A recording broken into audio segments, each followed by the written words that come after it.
then in that case, I need to know the cholesterol, if there are any prior studies which are there who have reported such kind of cholesterol levels before and after treatment in some other population. It may not be the population which you are targeting, but it's some other population.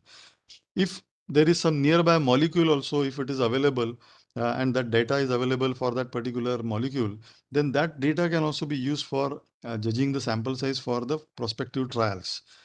So we need certain facts, certain qualitative, quantitative measures, statistical measures to determine what should be the sample size for the proposed study which you are planning.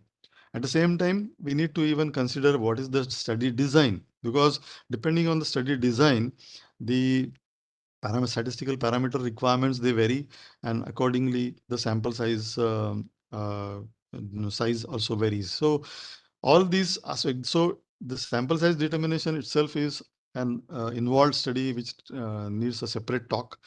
So in this process right now, whatever we are in this particular presentation, whatever we are basically aiming at. So this is the flow. That is what I'm just trying to convey, that we need to draw certain sample from the population, and then once you draw the sample, you have certain data instrument. Now, data instrument is now it could be electronic, it could be hard copy, especially when you are now when we work in clinical trials, we have to maintain the records on the hard copies as well as now we have the soft copies. Soft copies is like electronic data capturing. So there are very good computational computer programs which are available, softwares which are available through which the data can be captured from different centers across the country and so on. So that is the electronic data capturing system, but there has to be a certain specific format that is called case record format, CRF. That is what is typically called in clinical research. So that what are the contents of the case report format or CRF. So it all depends on the type of questions which we are trying to basically answer. So accordingly, what are the related parameters, whether demographic, anthropometry, or hematological parameters, or if they are required, then some biochemical markers are there, some lipid parameters if they are there, some radiological, ultrasonography, CT, whatever. So it all depends on the type of questions which you are answering, and accordingly that instrument, data collection instrument, has to be defined. And once the instrument is defined, now you have the data generation active, the process starts. So it could be that is what I just said, it could be electronic data capturing, or it could be, if it is a small study in a single center, hospital center, or some 2-3 hospital centers, then it could be even they can just report, they collect the data on their hard copies, um, and then the data can be eventually entered into computer through some simple softwares like MS Excel or like that. So this is how the data collection process in general goes in with any of the observational or clinical trial studies. But I have given you a very broad picture, but every step is a very detailed one, which one is to dig out when a particular study you are working with, when you start working with particular study. So this is regarding the collection process. Then once we generate the data, we start generating the data. Now in the data, you have two different types of variables which you play with. So qualitative and quantitative. Because your entire data structure will be comprising of only these two types of variables. Uh, I think Dr. Richa has already explained about these what is quantitative variables. Those are the variables which can be measured, and qualitative variables, these are the measure variables that can be that are defined on categorical scales. They can be categorized like, say, gender, ethnicity, patients diagnosed with certain disease type, the socioeconomic status, severity of disease, and so on. So these are some of the qualitative variables that are there in the data sets. There are quantitative variables. But before that, we also need to know the three major scales, because for doing the data analysis using different statistical tools, the type of scale on which the data is defined is extremely important. One need to have the understanding of that scale. So first is the nominal scale. So this is the lowest measurement scale. which involves, say, classifying objects mutually into exclusive categories like gender, ethnicity. That is the qualitative scale, which is the nominal scale what we have, the lowest measurement scale. Then we have the ordinal scale. Now here it is just one step above the nominal scale, where the objects can be categorized and ranked according to some criteria, that is socioeconomic status. So we define like lower strata, middle strata, upper level, upper uh, socioeconomic income, socioeconomic strata, like that. Severity of disease, again, like less severe, moderately severe, moderate, or it is severe.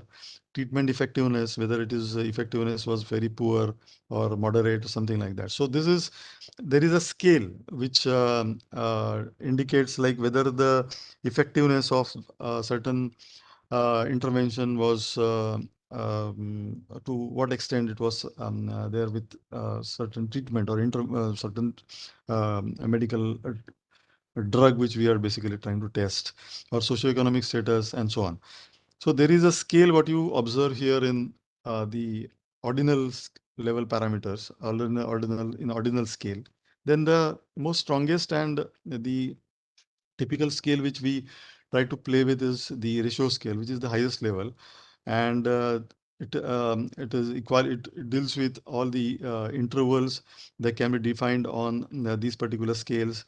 And typical examples are like height, weight, biochemical parameters, which are measured on during different studies.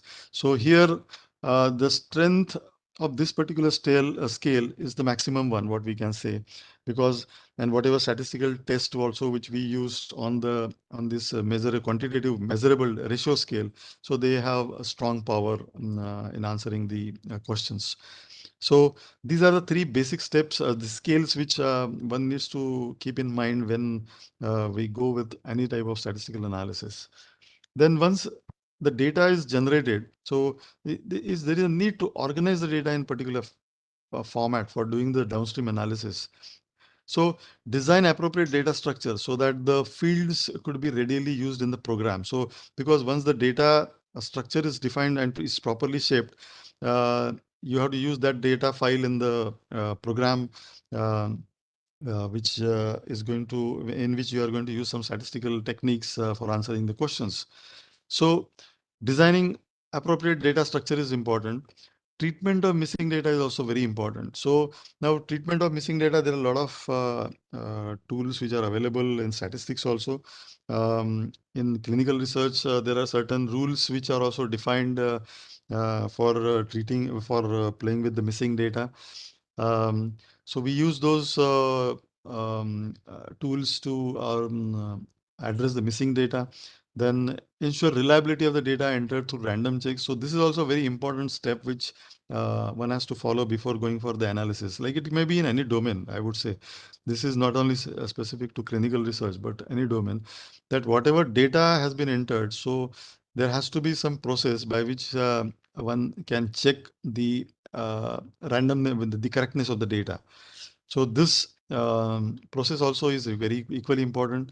Then organize the data in the form of simple frequency tables based on categorical variables or using some combination of variables of interest. So these are some of the ways by which you can immediately pick out like whether there is anything wrong in the data, any wrong entry, or exceptionally high outlier or something like that. So the this particular means generating frequency tables is uh, typical way of identifying whether there is anything wrong with the the data which you are handling.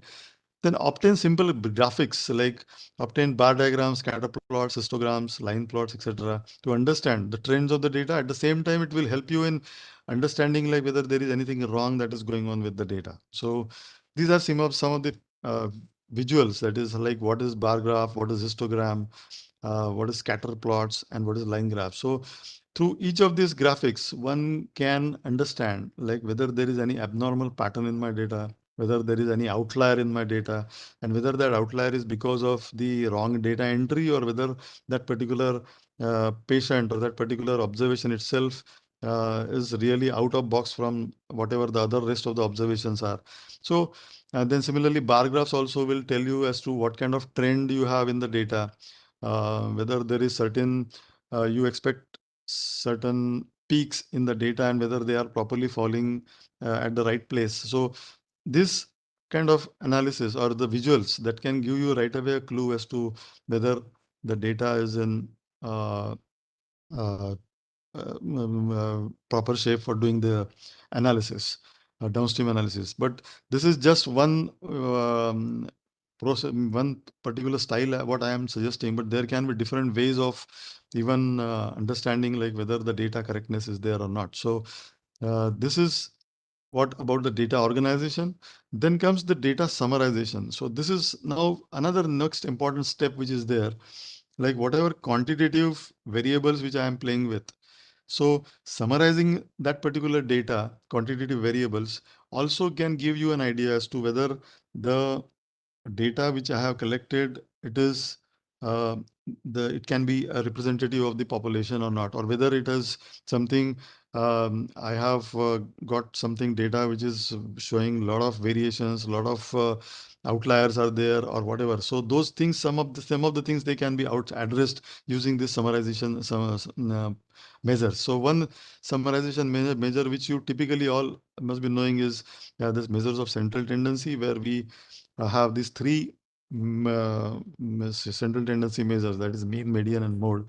But even though they look simple, but they are very essential to understand the basic trends in the data. So one should never try to ignore like what is why to do this get big why to get these all basic statistics. They are essential, and when in especially in clinical domain, it starts, the ABC starts from here. Like what is the mean, what is the median, what is mode may not be represented used quite often, but yes, mean and median. So they are reported right away, and they tell about the structure of the data right away to you. So it is simple average. Arithmetic mean is simple average of all the observations. Then median is the middle value of the data set, which is arranged in the increasing, once the data is arranged in the increasing order. And mode is the most common observation, most frequent observation. That is what you observed in the data. There is another measure of summarization, that is the measures of dispersion. That is whether how the data is spread, like my whatever data I have collected, very continuous variables or real variables are what I am playing with. So what is the range of the data? What is the minimum value? What is the maximum value? Then what is the standard deviation? What is the interquartile range? So these are some of the points which immediately tells you like whether my data has is having the observations in proper range, or whether they are going abnormal. So abnormally high or abnormally low. So those all things, those all hints are given by this particular measure of dispersion also. If there are such kind of outlying observations or extreme observations, then usually the statistician or the analyst has to raise a flag to the person in the field or the domain person who is generating the data as to like whether these observations are really that can happen, or whether they are the data entry errors. So these things they get clarified by the clinicians or the researchers, like no, they are the data entry errors, or no, such kind of observations can also happen because that particular patient had some extreme conditions and some comorbidities, as a result of which such kind of outlying such kind of extreme observations could be there. And then the decision as to whether that observation can be kept in the analysis or not, so that can be taken jointly by the analyst and the researcher, the domain expert. So these are also some of the major they're simple, and any software they give you all these kind of uh, central tendency or dispersion measures. But the how to use it, these measures, that becomes really important for going before going to the downstream analysis. So I just explained you range, standard deviation. So these are the three again the measures. So once we have these central tendency measures, we can even have some visualizations that I have also shown in the earlier slide. Say, so for instance, now here, if I have data of cholesterol on some set of 200 healthy patients, healthy individuals, sorry, not patients, 200 healthy individuals, say, and obtaining the frequency distributions of these patients. Distribution is bell-shaped following a normal distribution. Now, when I have this kind of data on these patients, these individuals, on their cholesterol levels, what I can do is I can generate a frequency distribution of these patients, like how the data is spread, and I can just see what is the pattern. Now, whether that pattern, so this is a very typical bell-shaped pattern which everyone knows. So now for this bell-shaped pattern, the mean, median, and mode, they coincide. Like what you have here is say 100. So here we have mean as well as median as well as mode. And then you can just see the spread of the data, like how the data has spread uh, from the mean. So this is the mean plus minus 1 standard deviation range, and then this is mean plus 2 standard deviation range uh, under this particular bell-shaped pattern. That is the normal pattern. Now, whenever this variables, they have this kind of uh, patterns, bell-shaped pattern, the downstream analysis using different statistical tools, that becomes relatively simple. But if they are not following this kind of bell-shaped pattern, then yes, you need to do some intermediate transformations of the variables and trying to reach if and try to see whether this kind of bell-shaped pattern you reach with that particular data set which you have captured. And this often happens with various biochemical parameters when you process the data. Uh, uh, so this is a quick message. I would say as the sample size increases, so the standard deviation decreases. This is usually what we see in the data. If you have a very small sample size, you may get a very large standard deviation. But as you start for a particular variable, but as you start generating more and more data on on that particular variable, your sample size, the standard deviation decreases. And so what should be the optimum sample size or I should go in for? So standard deviation plays a big role in that. So that is why this and depends on standard deviation. And whenever we use the sample size calculation formulations, these standard deviation are part of those arithmetic expressions, the mathematical expressions, which governs the value of n. So this is a quick message I would like to give. Then another quick message is like if you have a skewed distribution, unlike this is the non-normal distribution, so this is a positively skewed pattern.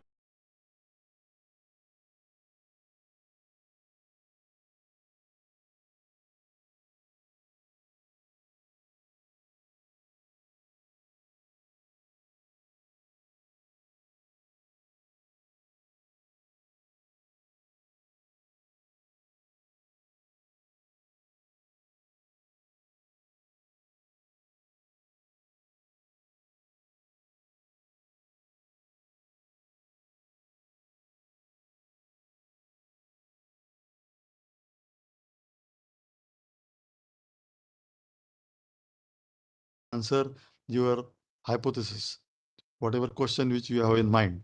So to test the hypothesis, so we need to test some hypothesis. This is typically a question what I have taken from the clinical research domain. So now you set up a hypothesis. Now, once you set up the hypothesis, we need to keep in mind what is the scale I am handling, whether it is nominal, ordinal, or ratio scale. I need to know what is whether I'm using, I need to go in for parametric and non-parametric tests. Now, this is one separate domain which is important, very essential and important, and but we cannot discuss it in this uh, short duration. So whether what kind of taste I have to go in for, whether what is the sample size, whether it is less than 30 or more, and then the number of groups I am playing with. So whether it is just two groups I am playing, or it is a single group, or whether it is more than two groups, and then trying to do some comparison of certain parameters, certain variables of interest. So these are some of the things which one needs to um, keep in mind. I've just given one sample example. It's not a real life example, but it's just to understand. Like when you try to understand, try to, so if we are say targeting total cholesterol, there are two hypotheses which we try to set up: null hypothesis and alternative hypothesis. And the null hypothesis can be like something like the mean total cholesterol level in the male population. I'm talking, we are specifically are talking about male population with age between this particular 40 to 50 years is 175 mg by dl. So this is the null hypothesis which you are trying to set for the population.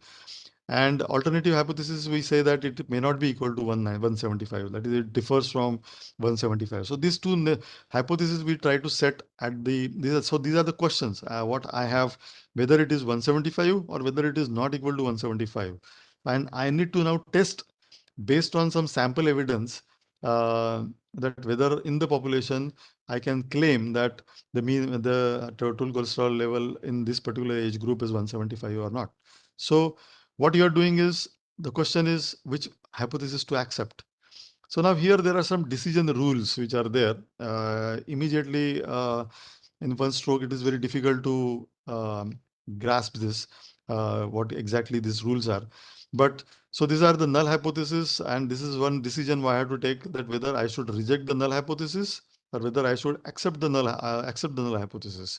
And then I have some um, chances of doing the errors. So I say type 1 error and type 2 error. So these are two errors which I basically try to focus. And I want my type 1 error should be typically in clinical research should be less than 5%, and type 2 error should be less than 20%. So these two type 1 and type 2 errors you basically try to control, and based on that try to take a decision as to whether my null hypothesis is true for the population or alternative hypothesis is true for the population. So what inputs I will require is, say I have a data on say a sample set of say 500 individuals, maybe 200 also. I have said earlier 200. So maybe 200 individuals, and I need to test the significance level. I mean, so I need to have a test of significance. I need to estimate the parameter of test based on the sample, that is the mean and standard deviation. So for this set of individuals, I will get the mean cholesterol levels and the standard deviation of the cholesterol level. And then I need to take the decision about the hypothesis. Now, for instance, suppose I am saying it should be 175. This is my null hypothesis. And when I collect data on the individuals, I have the observations in certain ranges. Like say the minimum could be around 150, maximum could be around 190. But I am getting this particular shape of the distribution or the histogram, which is following a normal pattern. So this is the data which I have got from this is what I have for the population which I am assuming. For the sample, if I have the observation coming out to be, say, the mean for my sample is coming out, say, 179.5, with close to 180. Now, the area to the right of this, what I have is the value, the area which is given by my test of significance. So this is what I will say that which is the probability value or the p-value. On the basis of this probability value, I take a decision whether I should accept my null hypothesis or my alternative hypothesis. So this p-value is the governing factor. Now here I have shown you in some more detail. So if the p-value is greater than the tolerable type 1 error, that is my tolerable type 1 error, usually in clinical domain, we fix it, say 0.05. If this area to the right of this 190, 179.5, so this is what my probability value, what I am saying. If this area is greater than 0.05, say now in this particular case it is 0.2, then the likelihood of committing error, that is type 1, that is rejecting the null hypothesis, is very high. So this 0.2 probability is much higher than this 0.05. And in that case, I will not take any risk, and I will say that, okay, on the basis of sample which I have drawn from the population, the mean level of the population of total cholesterol could be 175. And I will accept my null hypothesis. So based on this probability value, I'm taking that decision. So these are my cutoff values which you are referring. So especially now here in this case, it is the type 1 error. Alternatively, it could even happen that my sample which I am drawing, so it is giving a mean value of 0.184, 184.7. In that case, my p-value, which is the area to the right of this particular cutoff value, the mean value which I am drawing, which is my mean for sample, so it is 0.02. Now, in that case, my likelihood of committing the error is low. And in that case, I can take a chance and I can say that, okay, based on my sample, it is quite likely that the mean of the population total cholesterol level may not be 175, but it could be higher. It could be 184 or something like 185, provided your sample size is sufficient, reasonably high to give you the confidence in your statement. So that is given by the power of the type 2 error. I'm not going to that details, but I assume here that we have an adequate sample from the population. And if that is the case, if I mean the p-value to the right of this particular value, if I'm getting a mean value of 185 or 184.7, and the area to the right is 0.02, which is less than the type 1 error, which I am saying here, then in that case, I have some evidence from the population which is telling that no, whatever was the assumption that it is 175, no, it is not the true value for the population. I think it is much higher. It is 184.7 or around 185. So this is how the decision making that is generally taken based on the statistical significance test to reach to a particular conclusion to answer a particular problem. Now, here we were just talking about a single sample.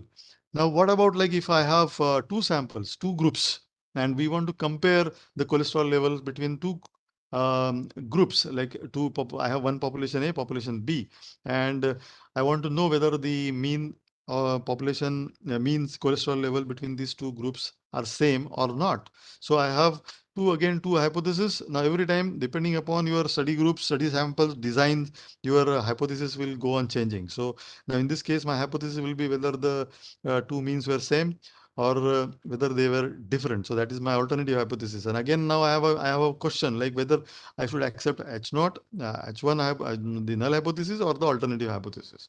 Now in this case, the scenario is something like this. I have the distribution for group A, population A, and distribution for population B. Now it may happen that these two means are totally separate from each other. That the curves what we see, they are totally distinct. They are totally separated from each other. Or there could be a scenario where they could be overlapping also. So in this kind of scenario, to what extent there is a overlap, there is a overlap, or to what extent they are separated. So this governs like whether the means between the two population they are separate or they are same or not. So another important factor is like whether the variance or the variations in the data in each of these groups regarding that particular variable which you are working with, whether they are same or not. So that is again one of the important assumptions that needs to be tested before we use before we go for analyze the testing the significance between the means. So for instance, now here, this is another uh, kind of the test which we play with. Now it may happen that you are analyzing a particular group or certain population, and there is certain intervention, and after intervention again you want to see what is the change in the level of that particular parameter. We have the same parameter, cholesterol level. So this is a repeated measure problem. So we have the data at time t naught, and then we have the data on the same set of individuals at time t1, and we need to know that whether there is any difference between this cholesterol level at time t naught and time t1, or whether they are same or whether they are different. So the typical test that is used in such scenario is the paired t-test. So here we try to see the difference between each of these observations for at different time points for each individual, and then apply the paired t-test and to see whether the differences between these two time points, whether they are different from zero or whether they are very close to zero. If they are close to zero, then we say that there was no effect of the intervention. That is the values at time t naught and values at time t1 were nearly the same. But if there is a difference, statistically significant difference, then yes, we will say that, okay, the intervention has made a difference and that particular parameter has changed or increased or decreased over a period of time.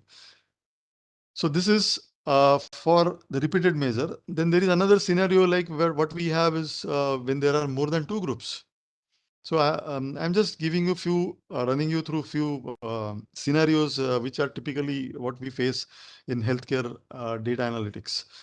So when there are more than two groups, now here there is one scenario like what you see here. We have three groups and the variation level, the data um, structures, the data patterns for total cholesterol levels in these three different groups. Now this is called within group variance, and this is what we have is the between group variance. And based on this between and within group variance, what we have is the statistics which is called as the F statistics. And on the basis of this F statistic, we take a decision as to whether the means in these three groups, they differ significantly or not. So every time, depending upon the number of groups, we have to accordingly use the appropriate test. And then based on that test, these are all parametric tests what I am discussing. There are equivalently, we have the non-parametric test. So based on those tests, then we try to take a decision as to whether we should accept the hypothesis or whether we should reject the null hypothesis. There could be scenario for such kind of data set, something like this. We have very much overlapping data for these three different populations. And then in that case, when we apply such kind of F test and all, we hardly see any difference between the three groups for that particular population, for that particular parameter. And then you say that, okay, there was not much difference between the three groups. So accordingly, the hypothesis is decided. So this is regarding the continuous data, the quantitative continuous data, which we can handle and try to accordingly take the decisions about that particular parameter in different groups which we are working with. Alternatively, we have categorical data. Now, in categorical data, again, here we can transform the cholesterol data, which is a continuous data, into a categorical form. Now, there are you must be knowing that for every parameter, biochemical parameter, no, this is a lipid parameter, we have certain normal ranges. So we can set up such kind of normal ranges for each of these parameters and then try to do the categorization. Alternatively, there are certain variables which are already categorical, like severity of disease, ethnicity, socioeconomic status, so and gender and so on. So for these categorical parameters, the statistical tests which are used for determining the association between groups or whatever the treatments, whatever. So we have different types of tests, and this is one of the typical tests which is used for deciding the significance of association between two variables, two um, categorical variables. Now here what we see is I have converted. So the null hypothesis what we have is that whether the levels of variable A does not help in predicting the levels of variable B, or alternatively in other language, other sense, variable A and variable B are independent, or there is no association between the two variables. The alternative hypothesis we set up it like the two variables are not independent, but they are dependent, and the levels of one variable can help you in predicting the levels of other variable. So this is how the hypothesis they are set, null and alternative. And then the test which is used is the chi-square test. There are other tests also like Fisher's exact test, uh, and then for if there are multiple groups, then there are some other tests which are there. I'll just run you through those tests which we can use for different scenarios. But this is the simplest chi-square test, and this is basically here we just try to generate the contingency table where we have the frequencies generated for males with a total cholesterol level less than 200, males with greater than 200, and so on. For similarly for female, and then you obtained, there are some certain arithmetics which is the algorithm is there to work out the significance level, and then depending upon the p-value we take a decision as to whether we should accept the hypothesis or reject the null hypothesis. So there are a number of tests. So we cannot cover in such small duration regarding what type of measures and what type of test which we can go in for. But this is very one summary slide which is there, which is talking about like depending upon the variable type, what can so if it's a two group comparison for a continuous variable, then we have the independent t-test. If there are more than two groups, then what we have is the analysis of variance. Then if it is a continuous variable on the same sample, then we have the paired t-test. But if there are more than two groups, then we have repeated measure analysis of variance. So these are somewhat advanced analysis which is there for more than two groups. If there are categorical variables, then we have Pearson's chi-square test. There is Fisher's exact test also if the sample size is small, and uh, even if the groups are more than two, still we can go in with chi-square test. There are some chi-square tests of trends to understand whether there is any trend in the association between the two variables. And then if the variable is ordinal on an ordinal scale, then for two groups we have what is known as Mann-Whitney U test to just do the comparison between the two groups. And if it is more than two groups, then we have Kruskal-Wallis test, analysis of variance. This is the uh, analysis of variance, which is equivalent to what we have in the parametric test. So the ANOVA what we have here. So this is on ordinal scale. Apart from testing of hypothesis, we can even see what kind of relationships that exist between the two variables. Many of you might have played with this kind of correlation analysis. So here we have two continuous variables, and then we try to understand how the relationships are between the two variables. So this is a very clean picture which is showing the increased positive association or relationship between the two variables. This is showing negative relationship. This is showing very low correlation between the two variables. And this is showing almost zero correlation between the two variables. So there is no trend, linear trend, what we observe between uh, two variables uh, in this particular scenario. So the need is to, this is the visualization, but the need is to quantify like what is the correlation between the two variables. So correlation aims at drawing a line through the data such that the deviations of the points from the data from the lines are minimized, and then expression expressed in terms of coefficient value, which is Pearson's correlation coefficient, what we say, which is a value which ranges between -1 to 1, and -1 indicates perfect negative correlation, like what we have seen in the earlier graphics. Well, 1 indicates perfect positive correlation, and 0 indicates no relation, like what you see in this particular scenario. So this is how the correlation coefficient is determined, which plays an important role in deciding as to how the two variables are related. Uh, so there is Pearson's correlation, there is Spearman correlation also is there, which is used to understand how the two variables they behave on their scales. Uh, Now, one of the inputs that goes from correlation to the regression modeling is that is for deriving all these coefficients, beta, B1, B2, B3, etc. in the multiple linear regression model. All these coefficients, they take help of, they have embedded correlation coefficient, which is there, which tries to, that is the covariance value, which is how the two variables they covary. So covariance is again part of the correlation formulation. So how the two variables they covary. So like here in this case, x1, how this particular variable is related with the dependent variable, that is y. So here we have a set of independent variables, then we have a dependent variable, and then we try to establish the relationship between the two dependent and the independent variables, and then try to build a model to do some predictive analysis. So this is, in fact, the theory of all the higher level analytics like machine learning and all. It the basic theory starts from the statistics, like all these. Formulations which are there. So there is a algebra, strong algebra, which is there, which tries to estimate all these parameters, and then based on those parameters, depending upon the relationship of all these variables, independent predictors with the dependent, the coefficients are determined, and then we can try to do all the interpretations. So some of the most important thing is like it also tests the significance of all these variables coefficients like beta 1, beta 2, beta 3 using some statistical test.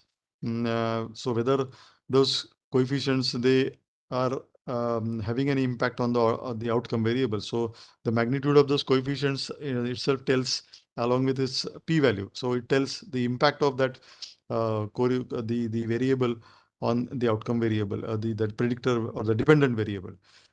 Then we have the positive and negative coefficients also of these variables. So positive positive coefficient indicating positive relationship between the two variables, negative and of course indicating the reverse way.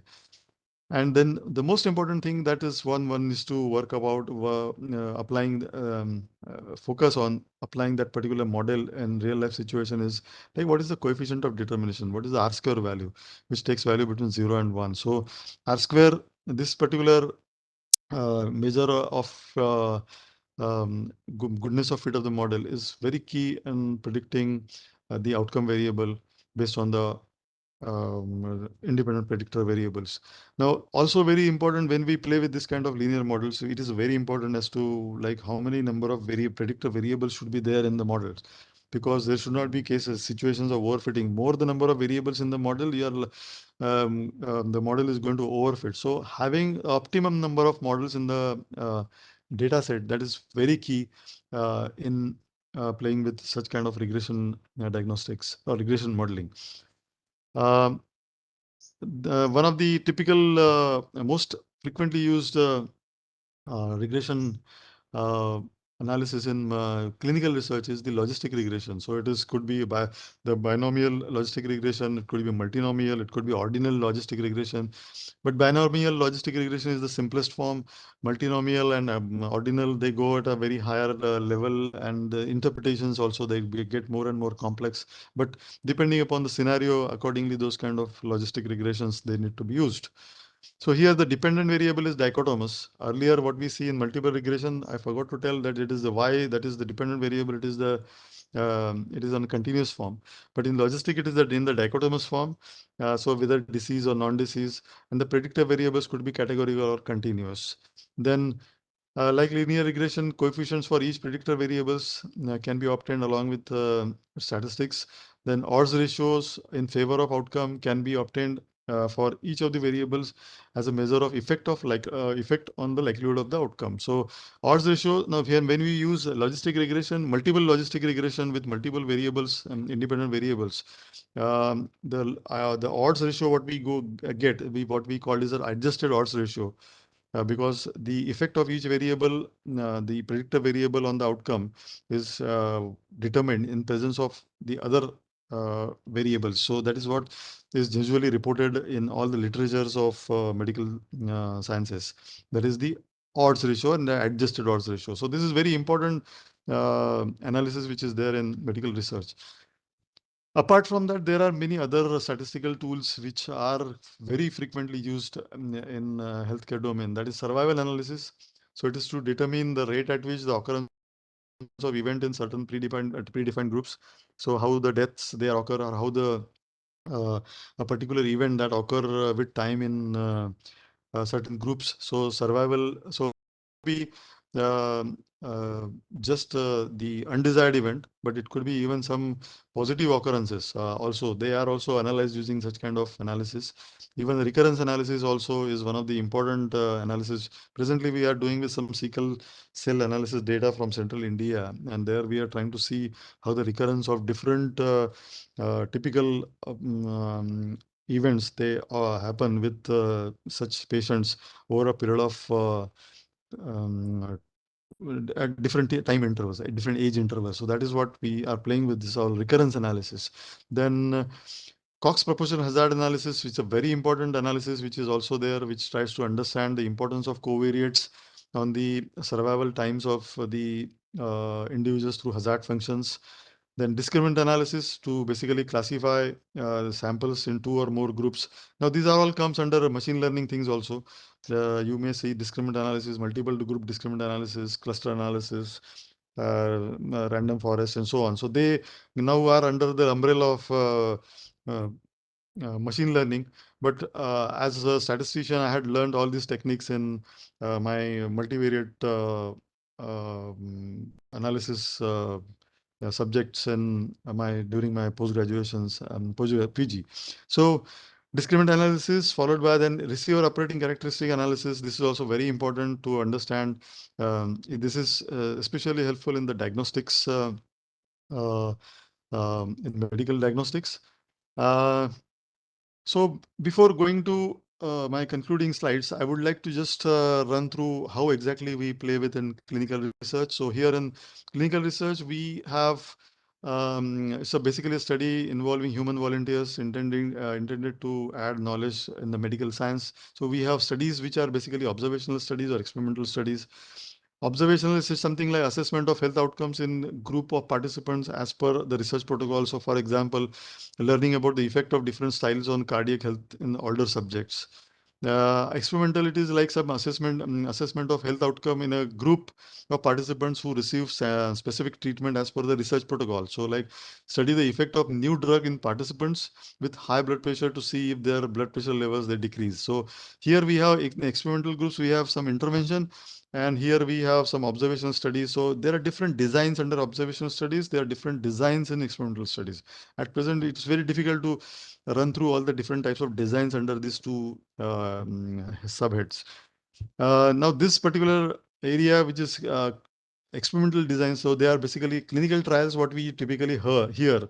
So they are the experimental studies. And I will just like to run you through what are the phases, because we have recently gone through the COVID phase and how the vaccines that have come up and even the various drugs which have come in the market for treatment of patients. So how they have gone through different process. Now, of course, when in the normal circumstances, these drugs they come over a longer duration in the market. But now during this COVID emergencies, these studies were done so rapidly. And the drugs, even I was also part of some of the molecules which were administered to patients during COVID period. But these also studies, they were on a very rapid basis, and the network which was developed for data capturing and the size of patients which were covered across the country, especially in India. So there were strict guidelines from Drug Control General of India, like minimum, what should be the minimum sample size which you should play with, and the trials should be reported. So I will just run you through this process, like preclinical. So this is basically a testing study which is done on animals to see. It basically describes the manufacturer's plans to test the drug in clinical trials. So first, the exercises are the experiments are done on animals. Then comes on the preclinical phase. That is, here we are basically looking for the safety of the drug and what should be the dose optimization, what should be the optimum number of dose that can be administered to patients. So of course, they are done on a very small number of patients. Then comes the phase 2 studies, where we are looking for the efficacy of that particular drug. So like whatever is intended, primary intention of that particular drug. So whether that drug is able to answer and whether that drug is effective for or meeting the intention of that particular uh, uh, treatment, that particular disease, or whether it is able to cure that particular disease. So it is basically the efficacy that is targeted in this particular phase. And then we have the phase 3 study, which is the major important phase, which basically eventually gives the clearance of that particular drug to be entered into the market. So here we consider try to cover both the efficacy as well as safety of that particular drug on patients. And it's a huge study which involves all the aspects of clinical data management and analytics, data capturing from the fields, and also and so on. So uh, this is phase 3. And then finally, what we have is, once the drug is successfully completed, the phase 3 trial, the manufacturer generally submits the new drug application for clearance to the regulatory submit for or regulatory authorities. So this is the process, like clinical operations. So when we conduct a clinical trial, it is like clinical operations, so generating data from the study centers. Then what we have is the data management. So now it is all electronic data management that goes on. So there are certain CDM, clinical data management tools, which are there typically used. So this is Merative is one, Bioclinica, Oracle Clinical. Oracle Clinical is that way the oldest one. Equia Digital Suite. So apart from that, there are many pharma companies. They have come up with their own clinical data management systems, and they give accordingly the access to the CROs who have to actually do all the clinical the site management and all. And then the data that gets generated from the sites that gets to their server, and then eventually that's access to that server is given to the statistician. So for us, it is given the access. And then we have the analysis, that is the statistical data analysis. So here there are certain specific choices as to like what kind of statistical tools are that they should be used, like whether it should be SAS or whether it should be SPSS or R programming tool or whether it's SPS, S plus. So it is all the requirements that is, and the regulatory body which which is the sponsor has to decide like where the application is to be where the application is being submitted, and accordingly the decision as to like what are the requirements from the regulatory body, and those choice of those statistical as well as the data management tools are accordingly then picked.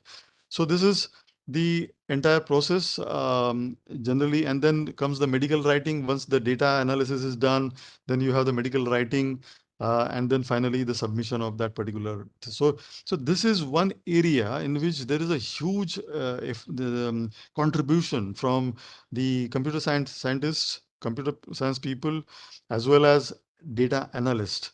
The many of the computer science graduates I have seen, they are turning into they're learning this kind of languages, SAS, especially SAS and R programming, and they're entering into the healthcare domain and especially in the clinical domain, and supporting the data analytics for uh, clinical trials. So this is a big area, huge area, and there are a lot of openings. There are a lot of developments that are going on. Still, they are going on.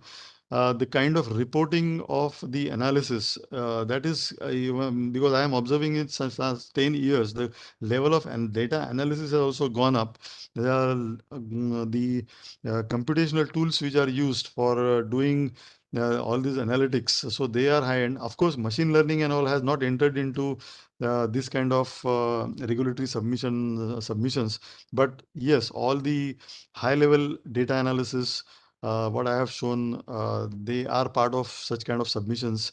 And there is often a big room for medical professionals also, the computer science guys, graduates, um, to enter into this particular domain and explore themselves. Of course, when you enter into deep depth of it, you need to understand some of the biological, medical terminologies, biological aspects, and especially if you go into the genomics level, then you need to understand something more about the some more about the molecular level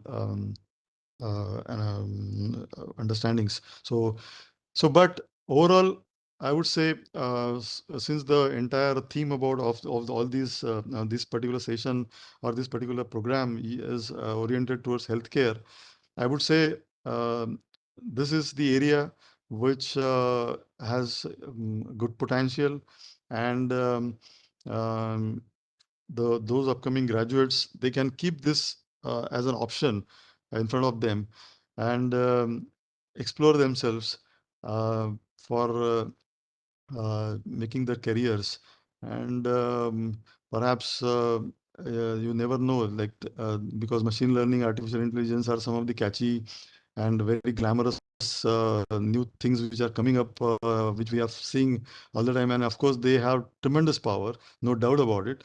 But down the line, even in in this area also, maybe someday or the other, we may be also using some high throughput techniques, data analysis tools for understanding the data. And in fact, if the major focus of all this clinical research nowadays is like how we can reduce the trial process time, so that doing all this uh, analysis and even data capturing, so how that can be minimized, that is one very major area which is everyone is targeting. So if something can be done on these lines, definitely from computer science point of view, then definitely it will be a good addition and value addition to this entire domain. So that is what I believe. So if there are any questions, I am glad to answer from the audience.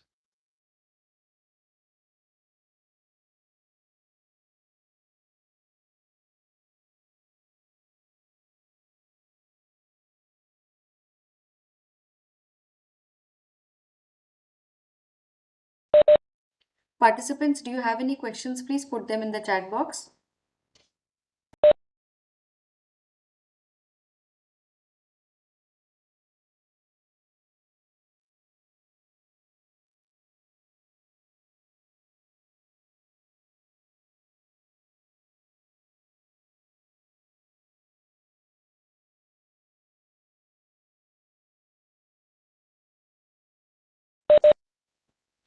No questions?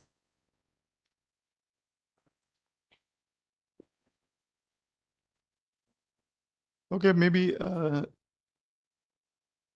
yeah, someone is interested asking for sharing the notes. So I think Dr. Rija, you are sharing the presentation. I think have you recorded that? Yes, sir. I have recorded the meeting. Uh-huh. But if you want, you can share your PPT, sir. Otherwise, I Yeah, can. yeah, yeah. I'll share that with you, and then whomsoever they are interested, they can refer that. Right, sir. Right. Yeah, So you can share it with me, sir. I will forward it yeah, to yeah, the yeah. Sure, participant. sure. Yeah. I think there are no more questions, sir. It was a very Okay. interesting session from your side, sir. You gave us a complete detail from starting from the basics till how it goes for a complete pipeline of analytics, how to understand the variables, what are the open questions, how. There is one question from so you said it was related to sample size, I suppose. Uh, Yeah, let uh, me put out, sir. can you repeat the query? What was the question? What is the minimum sample size required for ML analysis? Yeah, I think it is the same thing. What regarding ML analysis, like now it depends on what kind of analysis you are doing. But in this case, what I rightly said earlier also, that sample size estimation is a subject in itself. And it all depends on what kind of study design you have, what kind of variables you are playing with, what are your primary endpoints, whether they are a primary endpoints, whether they are mixed primary endpoints. So there are many complications which are there when we try to work on such kind of studies. So if there are there is a single primary endpoint, then we try to generate some gather some evidence about evidence is something like what is the mean standard deviation, these are the basic things, what are, and based on that, according to the design of the study, the sample size formulations are there, and using those formulations we need to fix the uh, degree level of confidence, we need to fix the power in the analysis, and based on that, uh, these answers, these sample size estimates are worked out.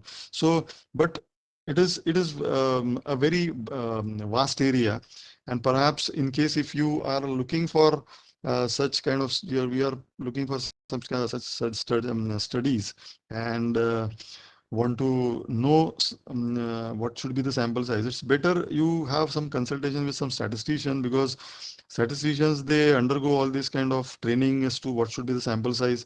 I don't know about the BTech degrees in computer science, to what extent they cover up the statistical aspect. But yes, we undergo all this trainings, and they can help you out in generating or reaching the sample size.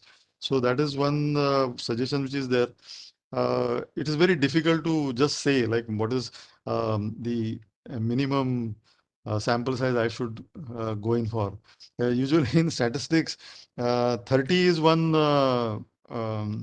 according to our theory, we say that 30, below 30, if you have a sample size, it is small sample size. Below, above 30, it is large sample size.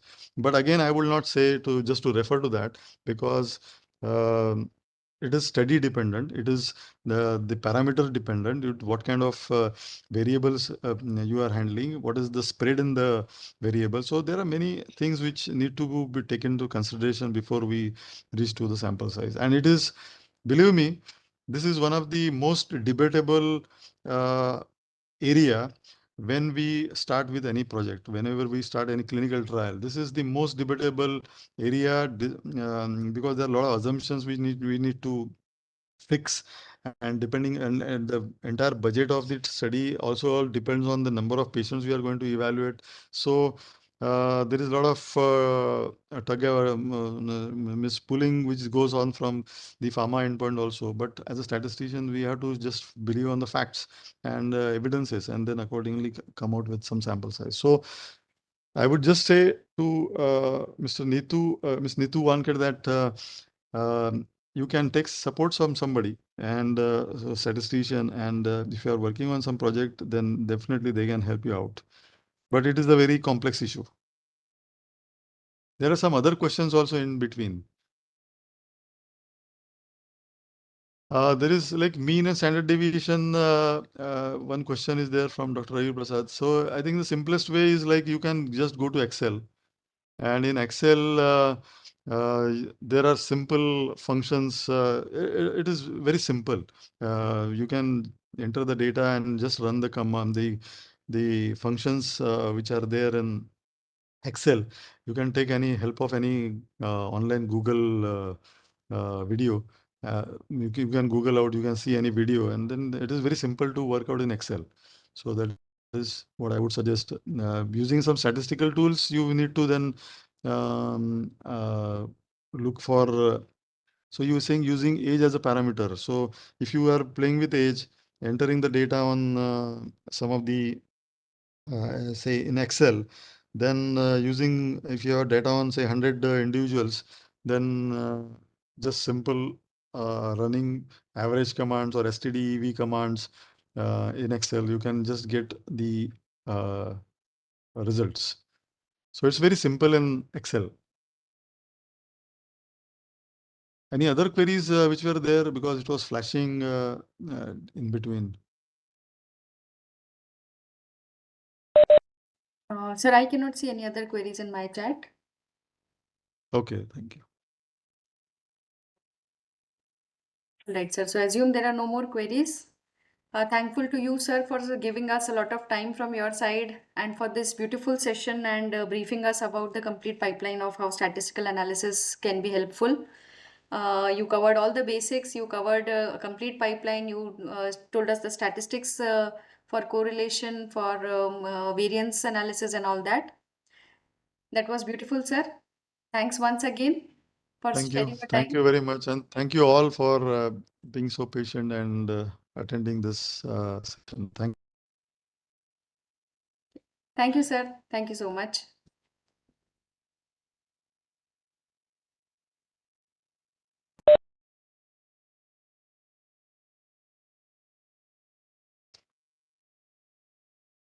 So, Dr. Richa, shall I take a leave?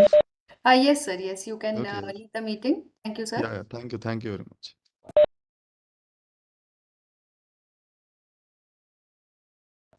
So I request all participants to be back at 1:45 again for our lab sessions. There are few instructions. Please bring your laptops with you. We will be sharing some lab material and we will be demonstrating how to execute the lab material on your laptops. So we meet again after 1 hour, 1:45 p.m. back to this meeting. Thank you. See you.